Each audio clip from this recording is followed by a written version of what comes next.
Do you want to know the 3 secrets on how to navigate anxious avoidant relationships? Hey, I'm Antia Boyd, and make sure if you like this video to subscribe to my channel and also to click the bell below this video to make sure you get any notifications for future videos that help you to not only navigate anxious avoidant relationships, but so many more dating secrets. So let's go ahead and dive right in. Well, what do you have to know? Secret number 1, if you are in anxious, which is why you're watching this video, is knowing you are future anticipation focused. Wait a minute, what the heck does that look like?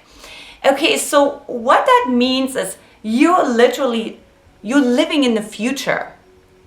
And what happens is, in order to live in the future, you actually have to fill in the blanks.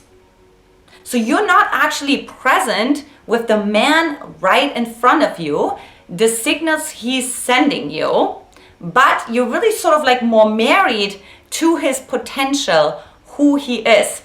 Look, I know, because when I was dating, I was constantly thinking, oh, this guy has so much potential. He's such an amazing, supportive man. And yes, he has like a little emotional imbalances and he doesn't always get back to me right away. But overall, he has great potential. Stop it. You have to stop future anticipating, and you have to really learn to be here in the now. So what I want you to imagine, visualize, is like this Mustang, right? So this Mustang is sort of like that inner girl inside of you that just wants to have this deep connection so badly. So it just wants to run off. And what I want you to visualize with your eyes closed is as if you're like pulling back this Mustang, right? Like, whoa, whoa, whoa, not so fast. Let's come on back. Okay. Also, like imagining like when your future anticipate, it's as if you're actually just throwing a shadow against the wall. And so what happens to your nervous system, what happens to your unconscious, it knows it's just a shadow. So what ends up happening is you get even more attached, you get even more anxious. A part of you knows it is just a shadow, right? If you know tomorrow is Christmas, you don't get attached to that, because you just simply know tomorrow's Christmas. You may get excited about it, but you don't get attached to it because you know it's going to happen. If you know tomorrow is your birthday, you don't get attached to it. Same story. So that's why it's so important. Really bring this, oh wow, okay, this is a shadow on the wall. And what I want you to visualize, again, I'm giving you a lot of visualization tools here, to bring that back into your body. As if you're just, okay, I'm really fully present with this man right in front of me. So that is secret number 1. Secret number 2. Now this is really, really important because it has a lot to do with really like becoming more familiar with like how does the avoidant work. So the avoidant really communicates irregularly. So what does that mean for you to navigate this anxious avoidant dynamic? Well, part of it is like actually learning to source yourself, because guess what? Remember the future anticipation, that attachment. So the little girl will get attached to him calling, to him texting you, to even like his promises he has made you. You do always want it, never expected miracle. You fill in the blank. Right? Yeah, I want to marry you. You are the one. Whatever the case may be. So they're thinking out loud, but they don't know, they're not telling you that they're just trying on a possibility. They're not saying this is what I'm going to do. But unfortunately, that anxious part inside of us, guess what? We're looking for all the evidence. So we're grasping it. Oh, he just said this. Oh, he just said that. And so what we do is like we take that as reality. And then another thing we're going to do, we overgeneralize it. So we're not looking at, oh, he said that I'm the one in this particular moment. And he doesn't normally say that, and normally he has actually a very inconsistent pattern of communicating, but you just delete everything else around you and you just stay focused on his word. So what's really important is, and this is really something for you to practice, is really focus on his actions. So don't focus on his words, focus on his actions. And I have so many women that I've worked with over the years who had those empty promises delivered to them day in, day out by the amazing man, but yet there was no follow through. So train yourself that like, oh, this is nice, this is lovely. It's a nice little pointer, but don't get attached to it. Just see, we'll see.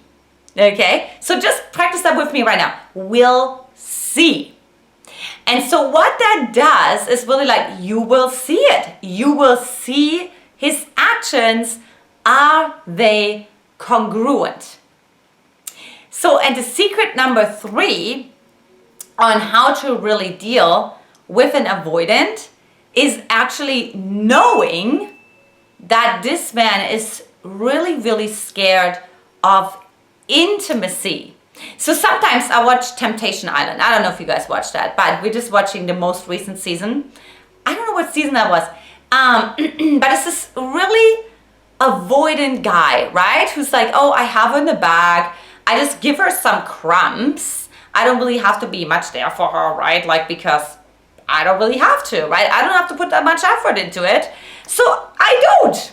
You know, it's kind of like if you can just get the cookies out of the jar without somebody catching us, we'll try it again. We'll try it again. And that's how we act as well. We try to get with as little as possible or with as much as possible, depending on how you see it. But what happened is she started actually finding a man who really treasured her, and he started to break down. So of course, ultimately he wants intimacy too, but he is really terrified of it. For him, intimacy feels like much safer when it's sort of at a distance, because he's afraid to be trapped, right? He's afraid to be sort of caught and limited, and he's really afraid to lose his control in the relationship. So one thing you could do, and this is like a little trick, I did that with my husband. You could actually see it on our YouTube video as well when we did our vows. I actually said, well, look, I know that your highest value is freedom. And guess what? We're going to include that into our vows. So I said, with this ring, I set you free. Wait, I know, your mind is like completely blown right now. You're like, wait a minute, Antia, what the heck are you talking about? And so what that meant to me is we have different parts inside of ourselves, and that will be in a future video where I will break this down more. But what happens is with this promise, I told him that that part inside of him that wants to be free, I will be actually speaking to that. I will nurture that part. I will support that part. So if he wants to go in the woods, which he's actually going to do in a moment, or if he wants to go away for a 3-day recharge retreat, he calls it, I invite him to do that. Not only do I invite him to do that, but I actually sometimes am proactively really telling him, like, I think it's time. I think it's time you spend some time by yourself. And so just really inviting your man to spend some time by himself, we're really opening him up more. He will feel safer. He will feel more acknowledged. And guess what? In turn, he will give you more attention. So those are the 3 secrets. Okay, so in summary, we talked about it. Be aware of future anticipation, coming back into the present moment, right? Bringing that Mustang back to yourself, bringing that shadow back to yourself.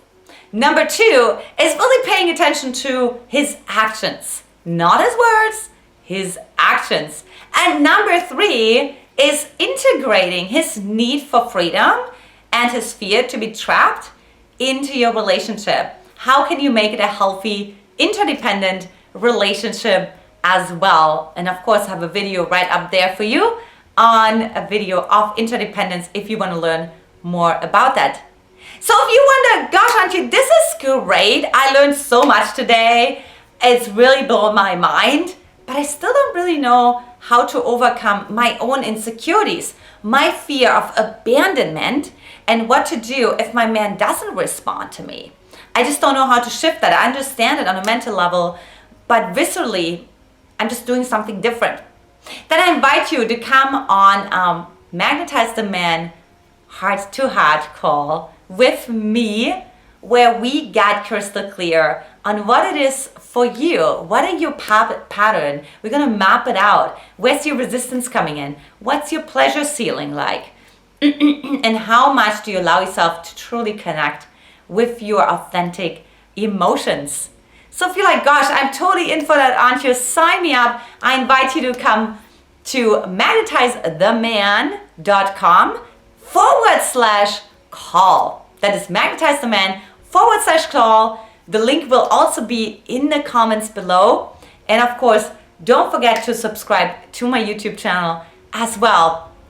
I believe it's totally possible for you to have the deep connected long-term relationship for you without sacrificing your authentic self-expression. I'm Antia Boyd, and I'll talk to you next time. Take care. Mwah!